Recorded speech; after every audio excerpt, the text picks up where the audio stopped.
The Peter Schiff Show.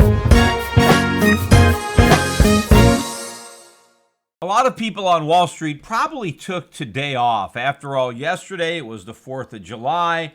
Market was closed. On Wednesday, they closed the markets early in preparation for the July 4th holiday. So when you have a Friday where the markets are open, but then you have a Thursday where they're closed, most people probably left for the Hamptons on Wednesday afternoon. And so we're not in their offices or down at the stock market when we released the non-farm payroll numbers today. The June number, highly anticipated as always, especially with a rate cut on deck now by the Fed. And most of the people that were probably handicapping the jobs number thought that it would probably come out weaker than expected. After all, most of the data we've been getting has been weaker than expected, in particular the jobs numbers, which had been weaker, including the ADP report that came out on Wednesday on that holiday shortened trading session. We got a disappointing number. The consensus for private sector employment for ADP was 140,000, and we ended up with 102,000. So we had a significant miss in the ADP numbers. But also, if you look at the employment components of some of the other numbers that also came out weak on Wednesday, like the ISM non-manufacturing index, which printed 55.1 versus a estimate of 55.8, the employment component of that index was notably weak, especially for small businesses, which had major reduction in jobs, not only of this month, but of the previous month. In fact, I read a tweet by Dave Rosenberg who pointed out that he hasn't seen back-to-back monthly declines like this since, I think, February, March of 2008. That was the year of the financial crisis. And he basically said that small business job growth is the weakest in over 9 years. Now, small business job growth, that is the heart of the job market, right? That's where most of the jobs are created. They're being created in small business. So if you look at a lot of the other data that's been coming out that might reflect on employment, you might have thought that there would have been a weak number. Look at the factory orders number that also came out on Wednesday. They were looking for a drop of 0.5 in factory orders, and instead the orders dropped by 0.7, so a bigger decline. But they revised the prior month's decline from down 0.8 to down 1.2. So if orders are declining in factories, you may think that manufacturers need fewer workers to deal with declining orders. So I think all of the recent anecdotal evidence had suggested that the employment report would disappoint. And I think the markets were already anticipating that, but we got the opposite. The report was generally stronger than the markets had expected, and the markets reacted as a result. The number that we got, the consensus for job creation for June, was 165,000 jobs. Now, if you recall, the prior month was way below estimates. We got 75,000 was the initial estimate for May. And instead of 165,000, we ended up with 224,000 jobs. So much better than what the forecast was. In fact, nobody had a number that high. In fact, if you look at the general range, it was 135,000 on the low end, all the way up to 205,000 on the high end. So the number we got actually exceeded the highest estimate that any credible analyst, I guess, on Wall Street had for the June number. And of course, as soon as the market saw this print, that was it. The bond market got clobbered. Gold got clobbered. It was down like $25 right away. The dollar soared. You had a big jump in the dollar index. And the markets all of a sudden repriced the odds with respect to the rate cut that is going to happen in July. Now, coming into this job report, there was a 100% probability of a rate cut. There was an 80% probability that there would be a 25 basis point cut and a 20% probability of a 50 basis point cut. Now, I didn't believe that we would be cutting by 50 basis points. I believe that we would be cutting by 25 because that's what everybody expects. If there's an 80% probability of a 25 basis point cut and only a 20% probability of a 50 basis point cut, the Fed has no reason to move by 50 basis points. They can meet market expectations by only cutting 25, and they leave more bullets in the chamber because they know they're going to be firing them. And so when you're starting your rate reduction cycle at 2.25 to 2.5, you want to move slower because that gives you, more rate cuts. Now, I know at one point I said that I thought that it was possible that the first rate cut may mean the Fed goes all the way back to zero. But remember, when I made that forecast, it was conditioned on the Fed not cutting rates at all until the economy was already in recession.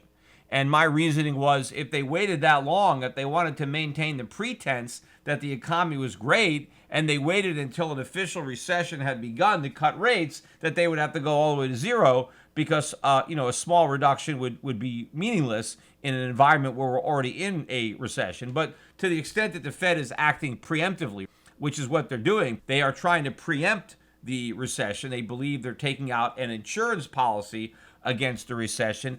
In this environment, then they don't have to go all the way back down to zero. They can do the 25 basis point cut, but it's not going to do anything, and they're still going to have to do more cuts until we are officially in recession. And then wherever rates happen to be, by the time we have to acknowledge we're in recession, well, then the Fed's going to take them all the way to zero. In fact, who knows? They may not even stop at zero. They may try to go below zero. But the one thing we know that they will do to try to have a bigger impact is do a much larger round of quantitative easing than they did before. But following the release of this better than expected headline print, the odds changed.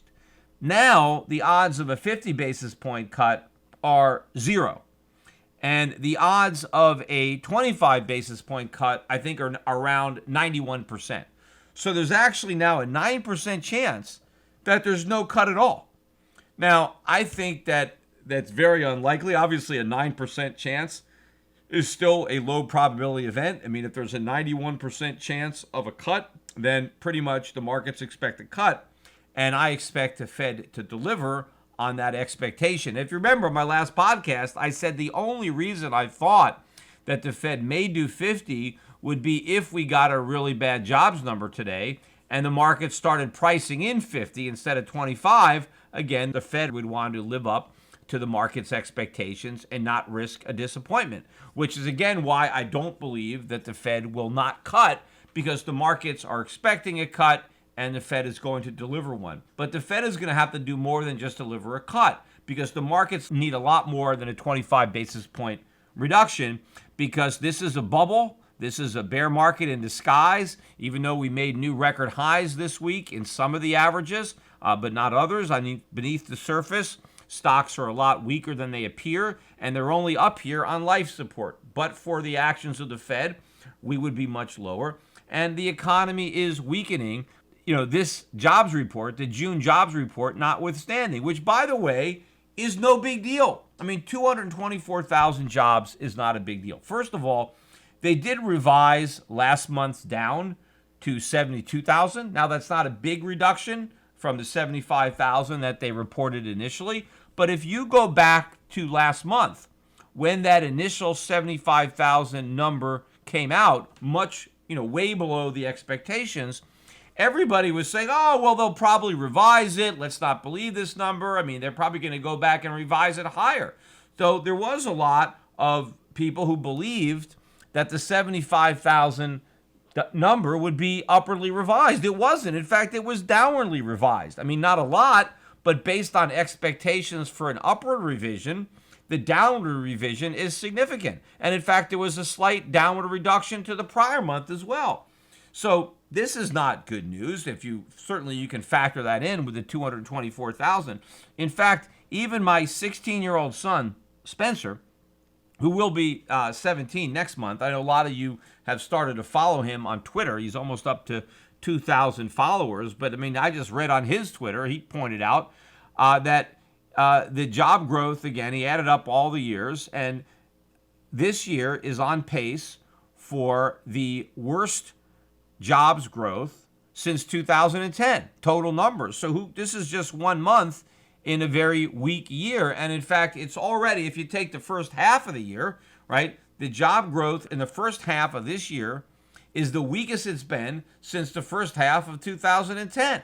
So, I mean, Trump is talking about how this is a jobs boom and he's the jobs president, yet you don't see it in the jobs creation numbers. And in fact, one of the reasons that the 224,000 number was so high was because there was a record increase. I think it was a record, but it was a big increase in the number of people working second jobs. So a lot of these new jobs went to people who already had a job. Now, what does that mean? If you're taking on a second job, well, maybe you only have a part-time job and you added another part-time job, or maybe you had a full-time job and you added a part-time job. But why? Why would somebody that has a job get a second job? Well, because they're struggling to make ends meet with a job that they have. I mean, most people don't want to work two jobs. I mean, let's face it. Most people don't even want to work one job, but they have to, right? Because they want to eat. They want to pay for all the things that their family needs. They need to pay the rent or pay the mortgage, or they got to support their family, right? So people have to work. But they also value leisure.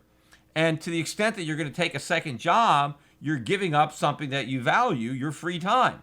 And so why is it that somebody would go out and take a second job? Well, probably because they're struggling, right? They need the extra income because the cost of living is rising and they're struggling with a bunch of debt. So it's not a good sign that people need to moonlight and get a second job. And in fact, a lot of these jobs anyway that are being created are low-paying jobs, part-time jobs. These are the same lousy jobs that were being created under Barack Obama. The trend is continued under Trump.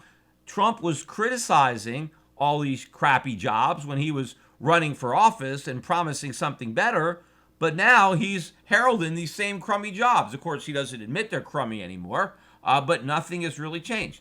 Looking at the rest of the number, the unemployment rate ticked up. I mean, so now we're at 3.7%. Granted, we're still low, but we're above the 3.6% from the previous month, and we're above the 3.6% that was expected for the current month. We did get a little bit of a bigger increase in manufacturing jobs than had been expected, but we'll see. I mean, it's still only 17,000 jobs. The consensus was just 2,000. 3,000 was what was created the prior month. But again, average those months together, and you get pretty anemic growth in manufacturing. Labor force participation ticked up a little bit, 62.9 from 62.8. Really just a bunch of noise. We've been going up and down between those numbers, 62.8, 62.9 pretty much for the entirety of the Trump presidency. I don't see any real significance there. Average hourly earnings, they were expecting up 0.3. We got up 0.2. The prior month was up 0.2. We revised it to up 0.3, really nothing.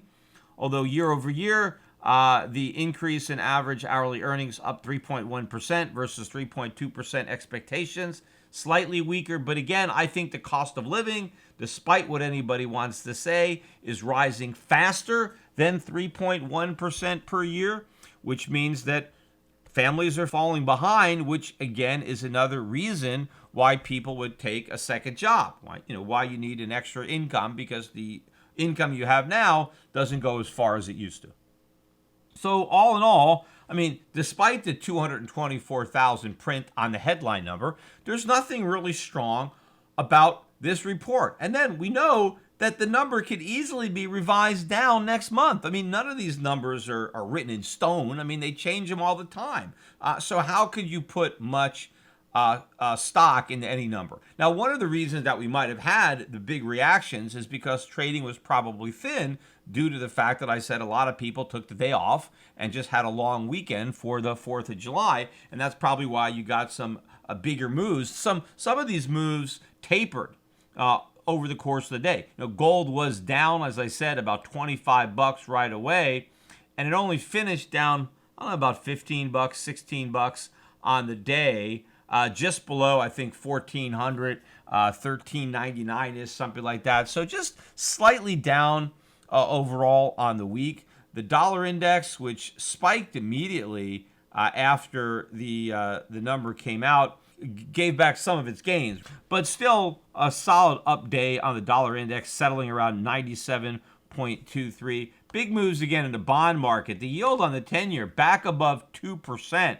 We were down below. We closed the day and the week at 2.048 for the yield on the 10-year.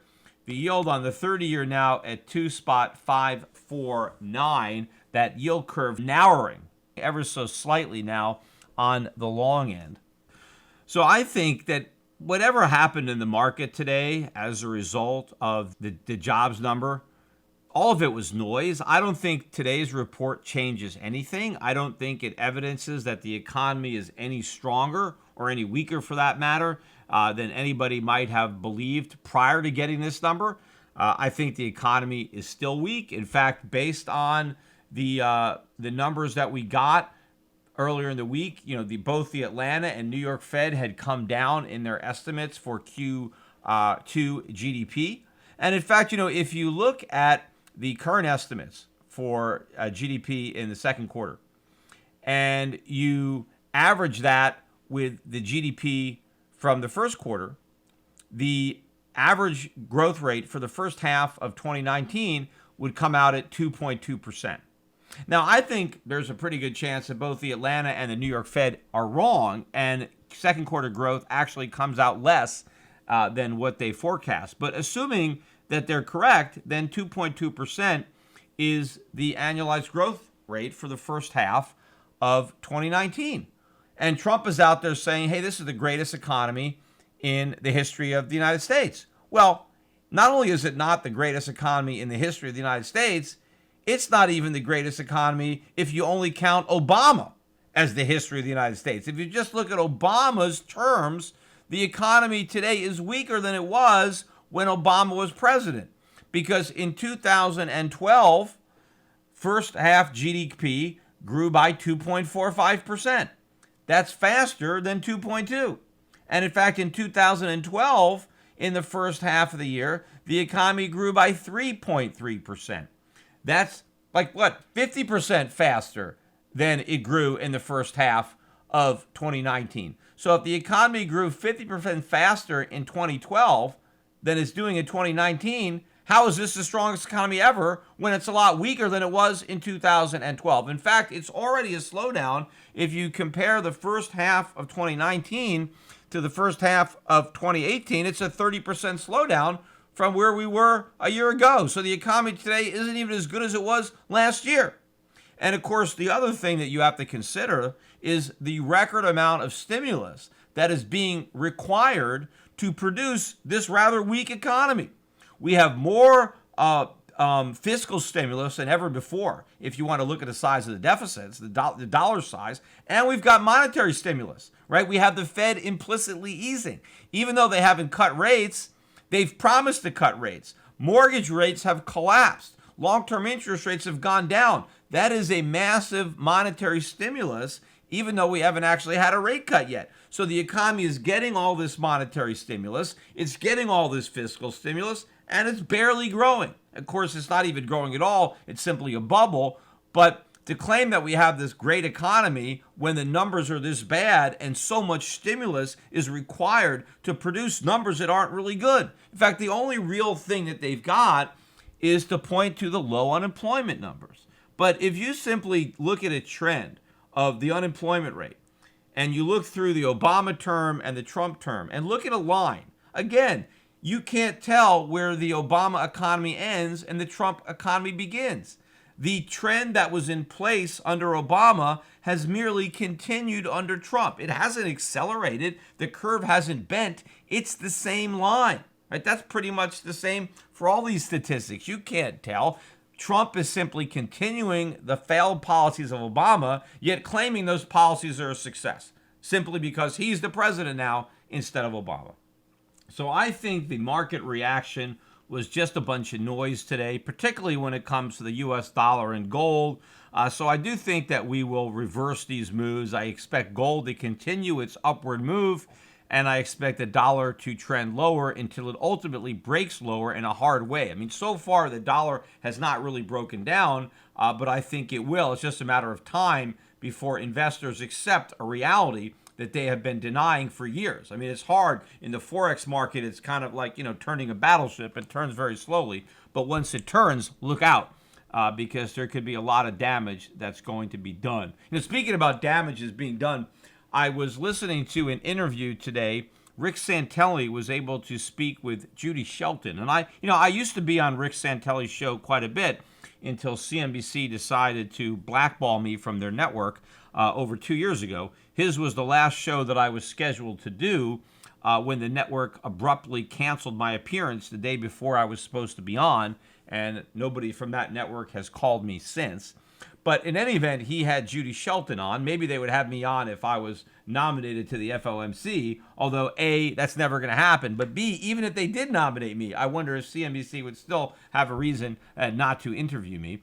But they interviewed Judy Shelton, and the controversial aspect about her is her support for a gold standard. And, if you listen to Judy Shelton talk, I mean, she's a very intelligent woman. I mean, she's probably smarter than any of the people that are on the FOMC now. So it can't hurt to have her up there, right? I mean, because she clearly knows more than the people who are already there. And so as far as Fed picks are concerned, I mean, she's a good pick. I'm not saying she's not. But I know some people think, well, she's not qualified to be on the Fed because she has this crazy idea that we should have a gold standard, which, of course, is not crazy. I mean, that's exactly what we should do. But the mainstream, wants to discredit anybody who believes in such a crazy idea, right, as actually having real money and having discipline on government and government spending. But the fact that she supports a gold standard, means that she's outside the mainstream. So some people say, well, this disqualifies her from being on the Fed. But then you have other people that think, oh, this is great. Maybe we'll go back to a gold standard, right? Hey, we get somebody on the Fed that's advocating for a gold standard, so this could be a game changer. Everybody is wrong, right? Nothing is going to change. It doesn't matter that she believes in a gold standard because once you're on the Fed, it doesn't matter what you believe. Your principles go out the window, right? Your job is to, keep the bubble going. I mean, that's what happened with Alan Greenspan. I mean, nobody is a bigger gold bug than Alan Greenspan, right? Alan Greenspan was a defender, an advocate of the gold standard. There are a lot of writings. I mean, in particular, Gold and Economic Freedom from Ayn Rand's Capitalism. If you haven't read that article, you should read it. In fact, you should read the entire book. It's a great book. But Alan Greenspan, to this day, defends the gold standard, even as Fed chairman. He would talk about how great the gold standard was and how he was trying to replicate the gold standard on his own, how he would target the price of gold and use the price of gold to influence his monetary policy. Of course, all that went out the window, right, when things went wrong, like long-term capital management or the 1987 stock market crash or the Asian crisis or whatever happened that caused a problem on Wall Street. Alan Greenspan tossed his principles and cut interest rates and printed money. So he didn't act like he believed in the gold standard because as soon as his beliefs interfered with political expediency or angered the markets, well, he abandoned those principles, which is one of the reasons that I feel that Greenspan did such a bad job, but even more than Yellen or Bernanke is because he knew better. He knew the right thing to do and did the wrong thing anyway. I don't know if you could say that about Bernanke or Yellen. They just might be clueless. They had no idea what they were doing. But Greenspan did. And that's why, he's so bearish now. When you hear Greenspan talking, he almost sounds like me because he realizes how big the problem is, right? How big the fire is going to get because he lit it, right? And all these clowns are, following his playbook. They just added chapters that have gone far more extreme than anything Alan, may have done. Although who knows, maybe if he had stayed as Fed chairman long enough, he'd have done the same stuff. There's no way to know. But he was certainly pushing the envelope in that direction when he handed the baton to Bernanke. So it really doesn't matter if Judy Shelton gets on the Fed. The Fed's not going to change. And in fact, Shelton is advocating now for rate cuts. She wants interest rates to be lower. Now, if we actually were to return to a gold standard, interest rates would have to go up Now, maybe in the long run, and in fact, in the long run, they would come down because going back to a gold standard would encourage savings, which would mean eventually lower interest rates, and we would have lower inflation under a gold standard than what we have now. And so interest rates could be lower because money would not be losing value over time. But the initial impact of a return to a gold standard would be much higher interest rates. And it would also be a massive recession because the government would have to stop spending money because they wouldn't have it. They could only spend if they had the gold. They couldn't just run these huge deficits. We couldn't have quantitative easing. It would be impossible under a gold standard. So this whole thing would implode, and in the short run, rates would go up. So if on the one hand you're saying you believe in sound money and a gold standard, where interest rates are determined by the market, not by the Fed, but now you want the Fed to lower interest rates, to push them down even lower when they're already artificially low. And the only reason the Fed was able to get them so low was because we're not on a gold standard and we can't return to a gold standard and also make interest rates even lower in the short run. So it's clear that whatever she believes about a gold standard, that's not what we're going to get when she's on the Fed. She wants to keep the party growing. She wants to pretend the economy is doing great. In fact, in her interview on CNBC, she basically talked about how great the economy is and how we shouldn't punish the economy just because Europeans or the Japanese are lowering their rates. We shouldn't raise our rates. I'm not even sure what her rationale was. Oh yeah, I thought she said that by raising our rates, it would cause the dollar to go up and a stronger dollar would punish us. And so to keep the dollar from going up, we should follow the lead of the Europeans and the Japanese and cut our rates so that our currency doesn't rise and punish our economy, which of course is nonsense because your economy isn't punished by a rising exchange rate. It is rewarded. And in fact, Donald Trump tweeted the other day, that we need to match the monetary policy of Europe and Japan, that it's not fair, that they're debasing their currencies, and we should join in. We should do the same thing to even out the playing field, which again is nonsense. I mean, maybe Donald Trump's mother never warned him about not jumping off a bridge just because his friends decide to jump off the bridge. I mean, just because the Europeans and the Japanese are doing something dumb doesn't mean that we need to match that by doing something dumb ourselves. But again, I think the main reason that Europe and Japan even went down this road is because of us. We brought them here. We brought them to this party. We're just leaving them there, right? Because initially, when the yen really started to rise, right? When the Japanese recession began, decades ago, whenever in the 80s, late 80s, and the yen started to rise, the Japanese panicked. They thought this was bad. They thought they had to weaken the yen so that Japan could keep exporting to the dollar. So the impetus for their current predicament was to prevent the yen from gaining more value against the dollar. At one point, the dollar went all the way down to 80 yen, and the Japanese were in a panic mode. I remember reading articles about the dollars that were becoming as worthless as the leaves falling from the trees. And the Japanese were panicking. The Americans should have been panicking, not the Japanese. It was our currency that was going down the toilet, not theirs. But they panicked, and they pursued a monetary policy to debase their currency and lower their rates so to keep the dollar propped up so they can maintain exports to the United States. That was a mistake. And the same thing happened in Europe. I mean, we slashed our interest rates first in 2008, and the Europeans just followed our lead. So we are the leading this parade. We are the reason that these countries have gotten themselves into this predicament, right? And now the world somehow believed that we were the only ones that can extricate ourselves from it, that we were the only ones that can normalize rates and shrink our balance sheet, and everybody else was stuck at zero. That's why we had this big rally in the dollar. Well, one of the reasons the dollar is going to implode is when that has to be priced out, when people have to realize that we're no more successful in getting out of this trap than anybody else, that we're in the same monetary roach motel, that we are going back to zero, we're going back to QE, and it doesn't matter. Yes, I mean, Shelton is the best nominee we've had for the SOMC in a while, but look, Greenspan was a great nominee. I was a big fan of Alan Greenspan until he got to the Fed. In fact, I put on my Facebook page, if you haven't seen these, the letters I wrote as a young kid. I was in my early 20s, just out of college in 1987, when Greenspan started making mistakes following the stock market crash, and I wrote him a couple of letters, and I put their responses to those letters. I don't have my original letters, I don't know what happened to those, but I did save the letters he wrote me, and I put copies of them on my Facebook page, and they're up there. You can read what Alan Greenspan wrote, a young Peter Schiff. And this was the beginning of the mistakes. This is what ultimately paved the way for the disaster that we are currently headed for. And again, it's not just an economic disaster. It is a political disaster. It is a slow-moving train wreck. I guess a early casualty in this train wreck is Justin Amash, who was one of the better representatives that came to Congress during the Tea Party. You know, when the Tea Party actually cared about big deficits, the big backlash against Barack Obama.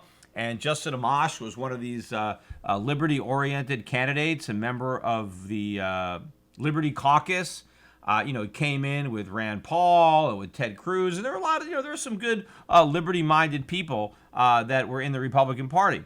And most of them have pretty much abandoned their principles, but Justin Amash was kind of steadfast to the point where, he ended up leaving the Republican Party. Now, he didn't join the Libertarian Party. He's now, I guess, going to be independent. And I think the straw that broke the camel's back here was Amash came out in favor of impeachment. Now, I don't know that I agree with Amash as to whether or not the president's candidate rises to the level of impeachment. But if that's what he believes, if that's his opinion, then, let him express it. I mean, Donald Trump, of course, is tweeting out how fantastic this is, that, this is great news for the Republican Party, that this disloyal guy is quitting, and that's great. And, I don't think that party loyalty is a good trait in a congressman. That's not what I want in my congressman. I want somebody who's loyal to their own principles. I want someone who's loyal to America and to the Constitution, not his party, right? If somebody thinks their party is doing something wrong, I want them standing up to the party, right? Because I don't care about the Republican Party or the Democratic Party. I care about liberty, about freedom, about the Constitution, about the country. And I want representatives to defend those things, not to defend their party, because the party is not America. In fact, both political parties have been enemies of America because they both represented bigger government. And none of the parties have honored the oaths that everybody swears to uphold and defend the Constitution.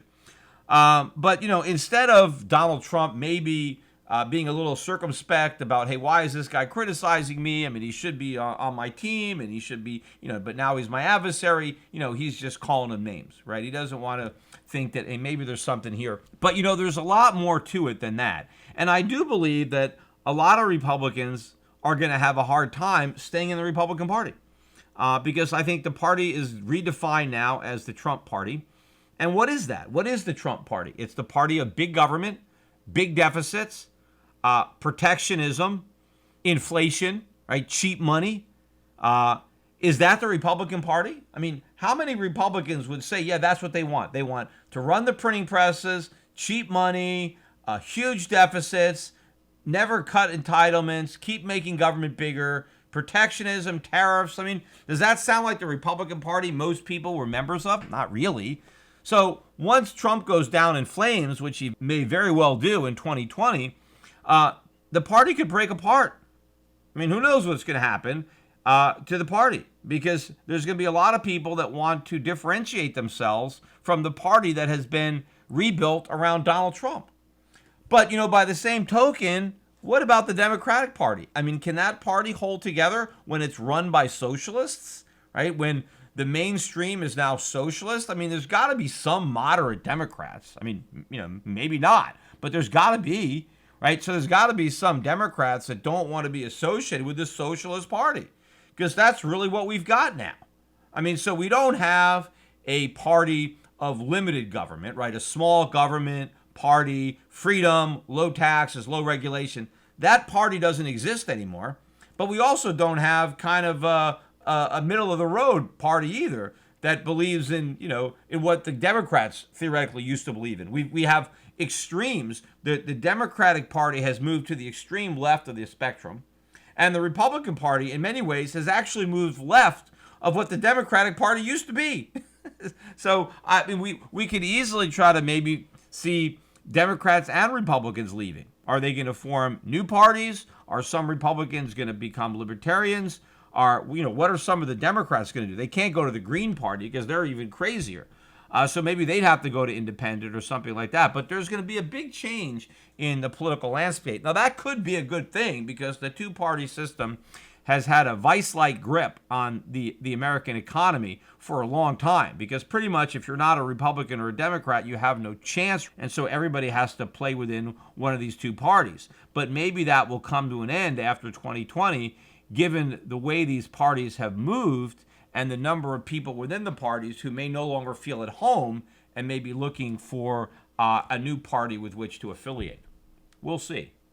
I want to finish up today's podcast talking about Bitcoin, which I usually, seem to end my podcast these days talking about Bitcoin. But this time I don't really want to talk about the price of Bitcoin. I mean, it's just a little over 11,000 as I am recording, having traded maybe close to 12,000 over the last 24 hours, and then maybe down as low as 10,000, 700, forget exactly. But we've been bouncing around, but not making any more progress to the upside like a lot of people had expected. But I really want to talk about these articles that have been coming out about me and the fact that, I own Bitcoin. Like, I secretly own Bitcoin. Oh, Peter Schiff is a hypocrite, right? He reveals that he owns some Bitcoin.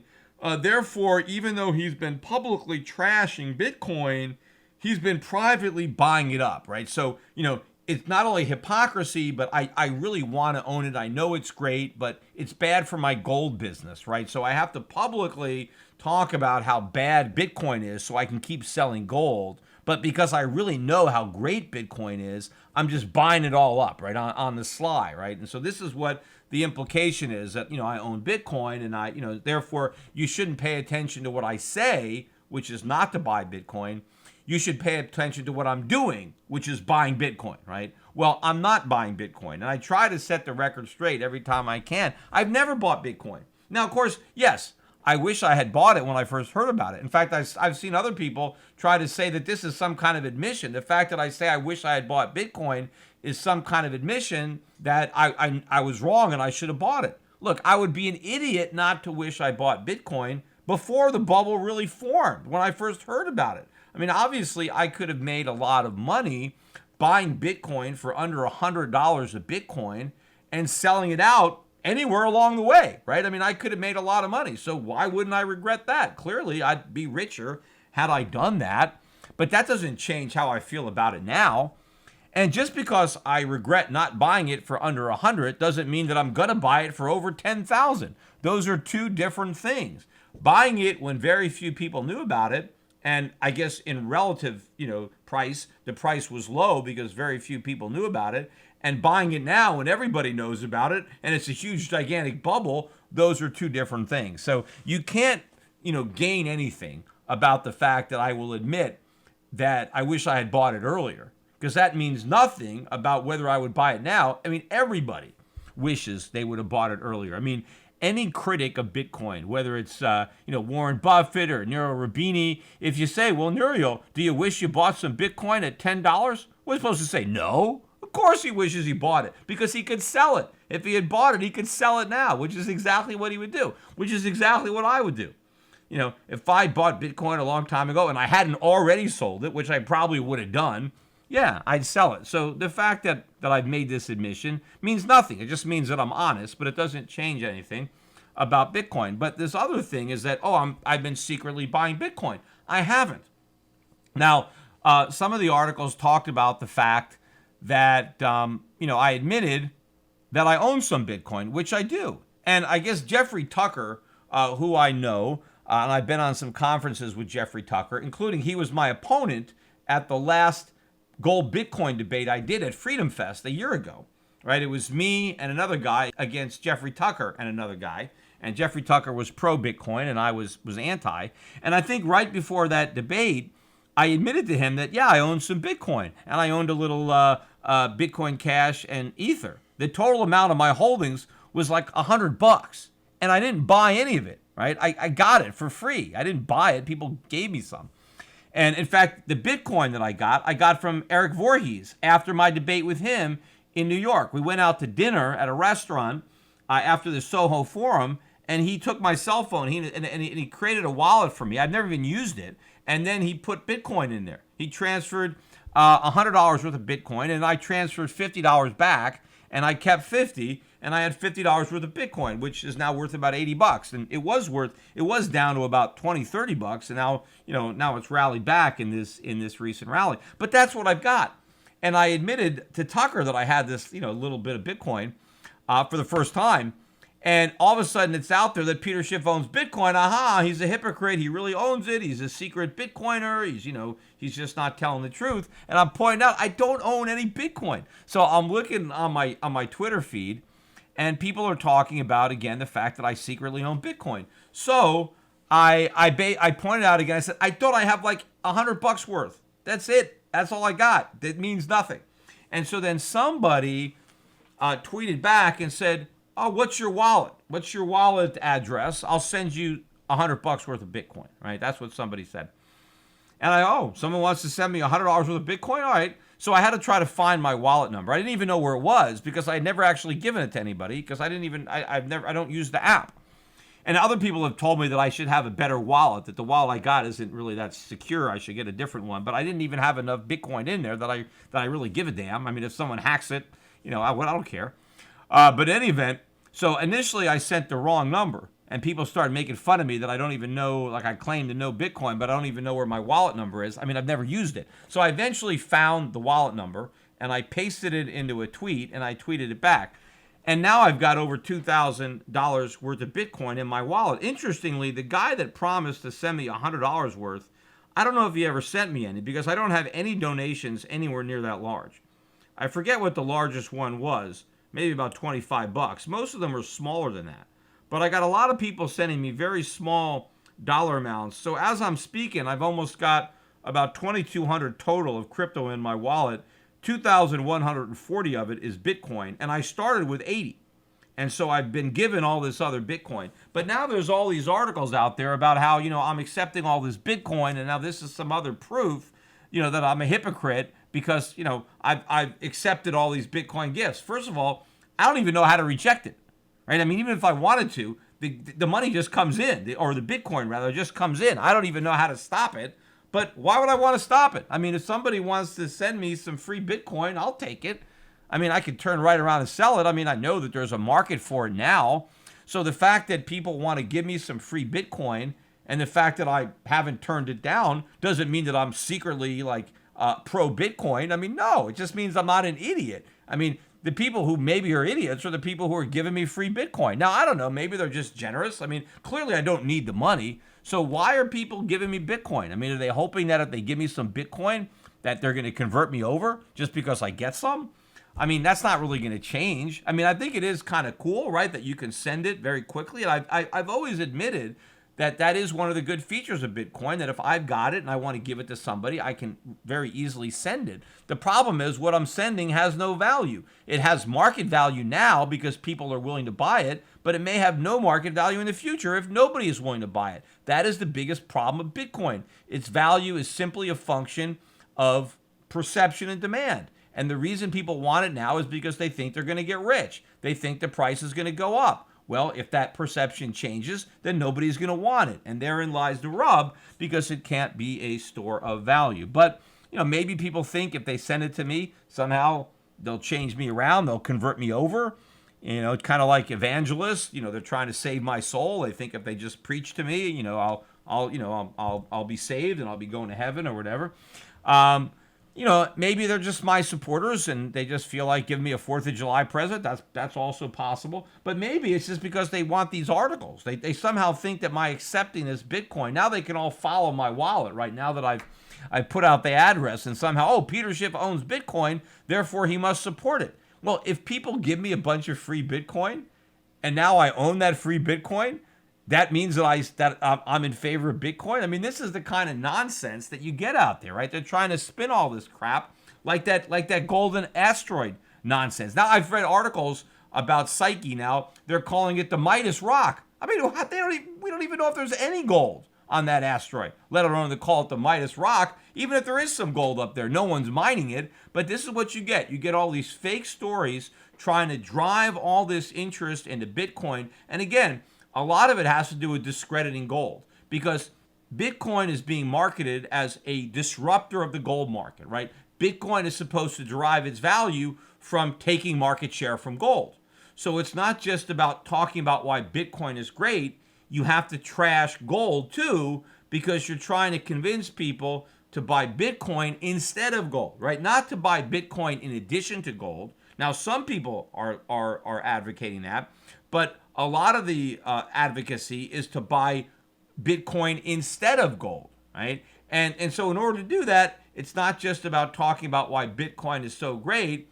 It's about talking about why gold is so bad. And obviously, this giant supply of gold floating around in space that somehow is going to make its way down to Earth and destroy the gold market because we're going to be awash in supply. Hey, maybe that's going to scare people out of their gold and into Bitcoin. And the same thing they're trying to do here with this fake story. Somehow everybody gives me a bunch of Bitcoin, and now Peter Schiff has Bitcoin, and now they can write all these stories about how Peter Schiff owns Bitcoin, how he accepts Bitcoin, and therefore he must be an advocate for Bitcoin. Look, I think this is a bunch of nonsense, but you know what? If people in the Bitcoin community want to press this story, keep on sending me Bitcoin. You guys have my wallet. You know, keep on sending them. Let's see if I can get up to a whole Bitcoin. Right, I need about $11,000 now to get one whole Bitcoin. I'm not there yet, right? I'm not quite at a fifth of a coin. So keep sending them to me. I got to decide what I'm going to do with them, right? That's the thing. I got to figure out, do I hodl them, just for the hell of it? Because easy come, easy go. I didn't pay anything for it. I mean, I guess that would be the right thing to do, is just hodl them, because But of course, people think if I hodl them, I mean, eventually they're going to go to 1 million, and I could just buy a Lambo, right? I mean, that's the idea, right? Just keep them until they're 1 million, and then buy my Lambo. But of course, I can actually cash them out right now, and buy something real. I can buy something right now with all those free Bitcoins. But I'm not really sure. For now, I mean, out of respect to the people who sent them to me, I may end up just holding on to them. And then people can follow that wallet and they can see what it's worth. Clearly, if I sell them, then people will know that too. But anyway, that's it.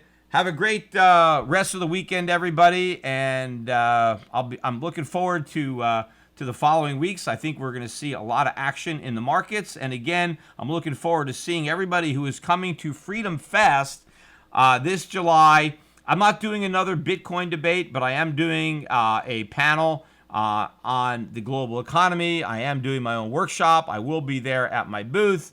And so looking forward to seeing everybody at Freedom Fest. If you haven't already signed up, make sure and go on. Again, use my name, Schiff, my promo code, Schiff. I think you save like 50 or $100 off the admission. So you might as well use my name and get that discount.